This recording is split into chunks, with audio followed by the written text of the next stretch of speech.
How to fix Marvel Rivals GPU crash. Hello guys, this is Atticus and welcome back to another tutorial video. In today's video, I'll teach you guys how you can fix Marvel Rivals GPU crash. So without any further ado, let's dive right into it. So first step is open up your Steam. After you open up your Steam, head over to your library. After you're on your library, locate your Marvel Rivals and right click on it.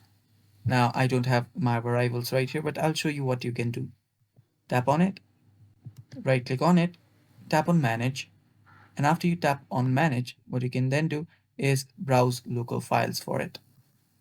So open up your files for your Marvel Rivals, and after you're here, after you find the application, so let's say that this is Marvel Rivals, right click on it and open up its properties.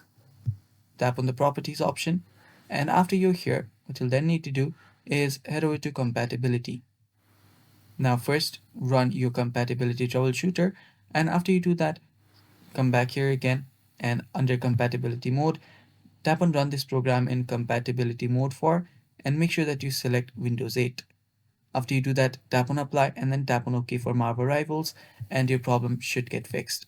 And that's all for today's video guys. Thanks for watching. Stay tuned for more and bye bye.